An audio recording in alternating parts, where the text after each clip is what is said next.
There's a decision most people make once and then spend years wondering why nothing changes. It doesn't feel risky. It feels responsible. It's that moment you choose a path, not because it's exciting, but because it's stable. You pick the safe major, the secure job, the predictable partner. It feels like you're doing the adult thing, setting yourself up for success. You're building a foundation. You feel smart. You feel in control. No one would ever call it a gamble. It's the opposite of a gamble. It's a guarantee. And for a while, that guarantee feels really, really good. You've successfully avoided the chaos and uncertainty that so many others seem to stumble through. You've got a plan, and it's working. But what you don't see is the trap being set. It's called the comfort lock. Once you choose that comfortable path early on, the entire system of your life starts to build around that single choice. Your finances get tied to that steady paycheck. Your social circle forms around your predictable routine. Your family's expectations solidify based on the person you've become. Each year, another brick is added to the wall.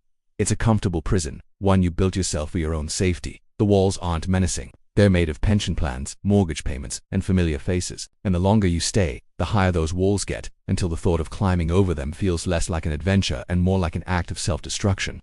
And here's the part nobody tells you. The cost of comfort is just what you pay for it. It's what you give up for it. The logic is simple, and it has nothing to do with being reckless. When you demand certainty early in your life, you automatically limit your potential upside. You trade the possibility of an extraordinary life for the guarantee of a good enough one.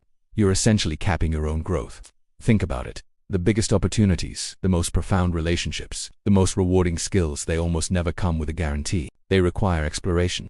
They require a period of not knowing. On the other hand, delaying your need for certainty gives you something far more valuable: optionality.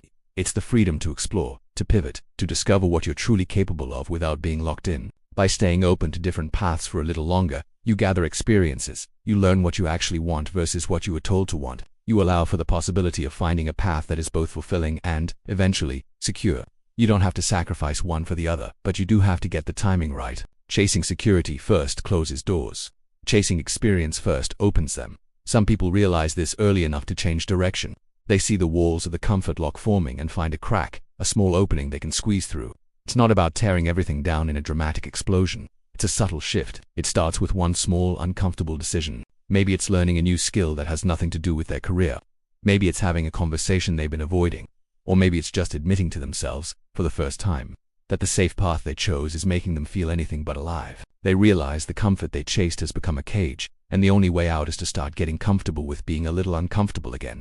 And if you're wondering how people change paths without destroying their life, that's next.